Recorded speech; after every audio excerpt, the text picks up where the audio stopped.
Bonjour et bienvenue sur la chaîne AR Performance. On se retrouve aujourd'hui au Haras du Casse à Passé, à côté de Rennes. Donc quoi de mieux que de présenter une Ferrari, la Ferrari F12 aujourd'hui, dans un Haras, à côté des chevaux, emblème de Ferrari bien évidemment.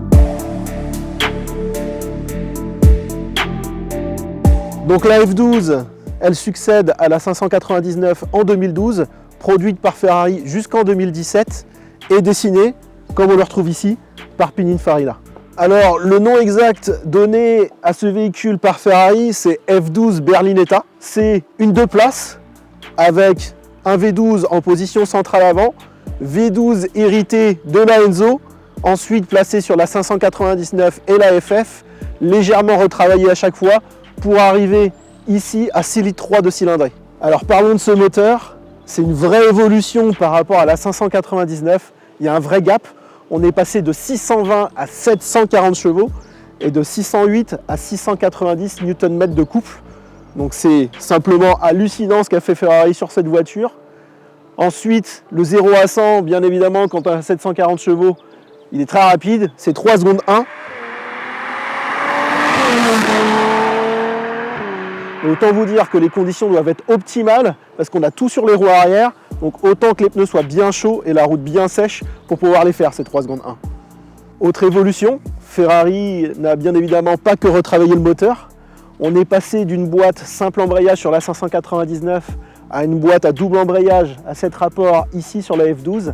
Ça permet d'éviter les usures prononcées d'embrayage à l'époque et également d'éviter les à-coups au passage de vitesse. Au niveau de la ligne, bien évidemment, elle est très réussie. On passe vraiment pas inaperçu dans une F12. C'est le coup de crayon de Pininfarina, mondialement connu. Il a également travaillé avec les ingénieurs Ferrari sur ces aérobridges, très grosse évolution technologique à l'époque, qui permettent de rajouter un appui de 123 kg à la voiture à 200 km/h. Alors au niveau de l'intérieur, c'est du Ferrari, c'est du classique un peu des années 2010. Ils se ressemblent un petit peu tous, que ça soit sur la California, la 458, la 488. Personnellement, je ne suis pas trop fan. On a un peu une impression de navette spatiale, la manière dont sont organisés les boutons. Malgré tout, c'est très qualitatif. Au niveau des cuirs et des surpiqûres, c'est vraiment très bien fini. De plus, sur ce modèle, on a un pack carbone complet. On retrouve vraiment le carbone sur le tunnel central, sur tous les inserts et bien évidemment sur le volant carbone LED. Pour moi, c'est indispensable. Je trouve que le plastique à la place du carbone donne un petit côté cheap à la voiture, dommage pour une Ferrari. Et dans tous les cas, une Ferrari pour moi, c'est obligatoire, c'est un volant carbone LED. Alors cette F12 est très bien configurée, dans un esprit un peu luxe. Le mélange vraiment du cuir avec ses surpiqûres tout en losange, avec le carbone, du cuir absolument partout sur le tableau de bord et sur les portes.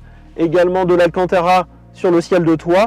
Il y avait également la possibilité de la configurer à l'époque dans une manière un peu plus sportive, avec des sièges Racing tout en carbone et de l'Alcantara un petit peu partout.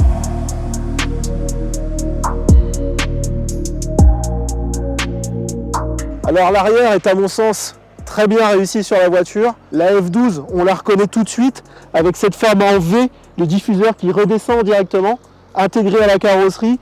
Ces deux gros phares, c'est vraiment, je trouve, sublime.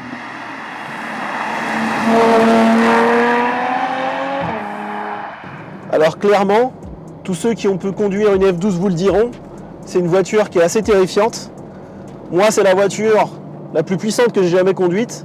En dessous de ça, j'avais conduit une RS6 préparée de 680 chevaux, en 4 roues motrices, donc beaucoup plus sécurisante.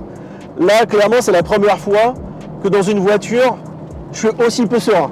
Alors malgré tout, ça reste un véhicule avec toutes les technologies actuelles. Donc quand on reste très cool, ça reste très facile à conduire. Mais dès qu'on met un léger filet de gaz, il faut être vigilant. Clairement, même en quatrième, quand on met le pied dedans, la voiture peut se mettre à chasser.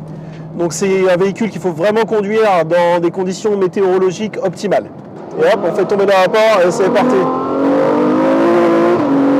Oula.